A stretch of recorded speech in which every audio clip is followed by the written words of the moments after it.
Peru's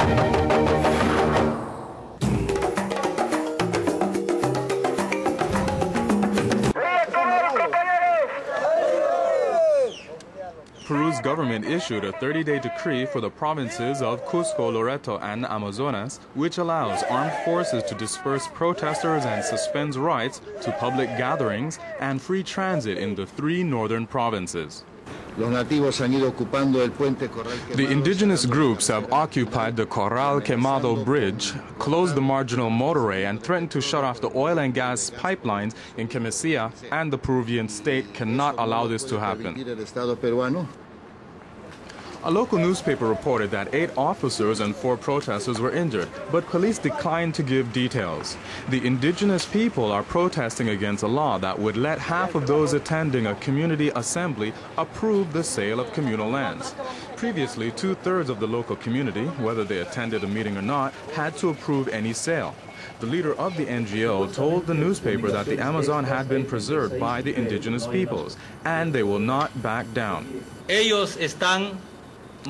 They are protesting to defend their right to life, their right to their territory, and also for the defense of the environment, of the jungle, of the Amazon, which is the lungs of the world.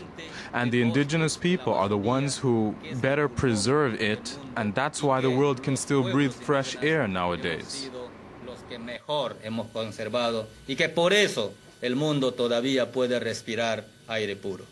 We conserve the environment.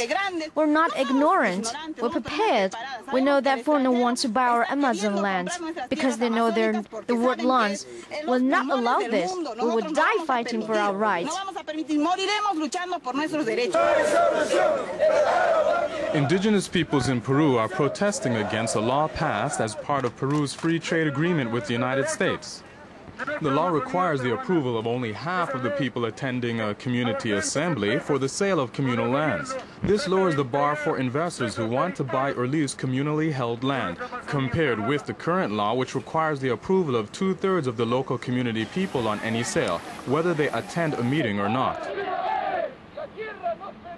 Although the gas output of Plus Petro in Peru has not been affected, Peru's environment minister has called for a stop to the protests and said the government is willing to admit if it has made errors.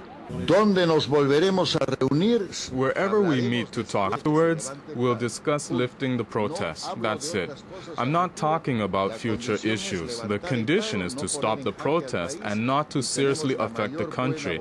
And we have the goodwill to admit if there are errors in the implementation of international treaties. The Peruvian government has declared open war on the indigenous peoples. But the indigenous peoples are going to remain at their positions until their problems find a solution.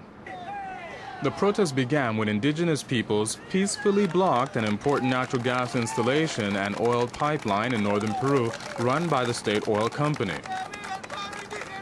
TITV Weekly.